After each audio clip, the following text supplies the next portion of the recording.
ప్రియమైనవారా, ఈ ఉదయకాల సమయంలో సముద్రం పట్టణంలో ఈ విధంగా ర్యాలీ చేయడం కారణము ఏంటి అంటే గుడ్ ఫ్రైడే అనగా యేసుక్రీస్తు ప్రభువారు పరిశుద్ధ బైబిల్లో ఇలా రాయబడింది.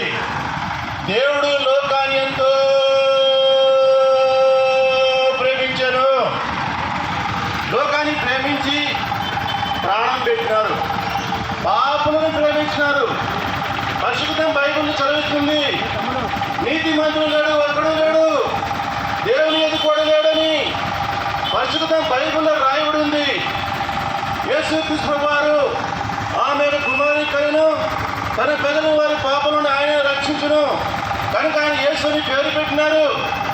యేసు అంటే రక్షకుడు, క్రీస్తు అంటే రక్షకుడు. యేసుక్రీస్తు ప్రభువారు 2025 సంవత్సరం క్రితము మానవునిగా ఈ లోకాన్ని కన్యాగర్భంలో జన్మించి ఆయన 33 సంవత్సరాలు భూమి మీద అద్భుతాలు చేస్తూ వచ్చినాడు. గుడివారికి కళ్ళిచ్చినాడు, మూగువారికి మాట్లాడిచ్చినాడు, చెవిటి వారికి చెవులిచ్చినాడు, రుచిలోను బాగు చేసినాడు. నువ్వు దేవుని కుమారుడు అయితే చనిపోయి వేస్తావే నమ్ముతామని యేసుక్రీస్తు ప్రభువును సిలువ వేసినారు.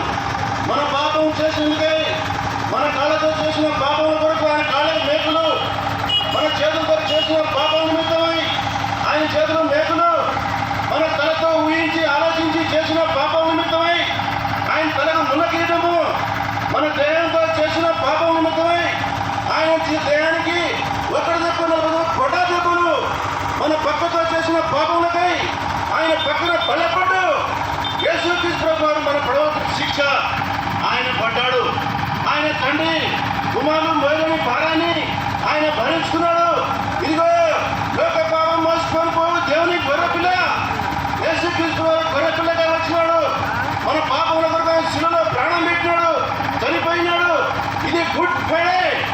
ఈ సత్యాన్ని ఎవరైతే నమ్ముతారో నిత్య జీవానికి వారసులు అవుతారు, అనగా ఆయన రాజ్యంలో ఉంటారు.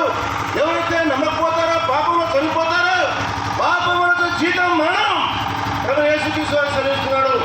అందుకని అమ్మా అయ్యా నా ఎద్దుకు రండి, ప్రయాసపడి భారం మోస్తున్న సమస్త జనులారా నా ఎద్దుకు రండి అని ఆయన చేతులు చాపుతున్నాడు, పిలుస్తున్నాడు ప్రేమతో. యేసుక్రీస్తు ప్రభువారు ప్రేమించి మన కొరకు ప్రాణం పెట్టినవాడు. ప్రియ సహోదరి సహోదరా, నువ్వు ఎవరైనా సరే యేసుక్రీస్తు దేవుడు నీ హృదయంలో విశ్వాసం ఇస్తే నువ్వు రక్షించబడతావు. నీ నోటితో ఒప్పుకుంటే నీకు రక్షణ కలుగుతుంది. యేసుక్రీస్తు అనే సంగతి నేను కూడా ఎరక్కి ఒకప్పుడు లోకంలో జీవించిన వాడిని. అయితే ఇలాగనే ర్యాలీ జరుగుతూ ఉన్నది. మరి 1995 సంవత్సరం దేవుడు బాటలు విన్నాను, ఇని విశ్వాసం ఇచ్చినాను, రక్షించబడ్డాను. ఇప్పుడు చనిపోతే నిత్య జీవం పరలోకం ఉందని నిరీక్షణ నాకుంది. ఈ నిరీక్షణ కావాలంటే ప్రభు చేసిన విశ్వాసం ఉంచుము, అప్పుడు నీవు నీ ఇంటి వారు రక్షణ పొందుతారు. మీకు ప్రార్థన చేస్తాం.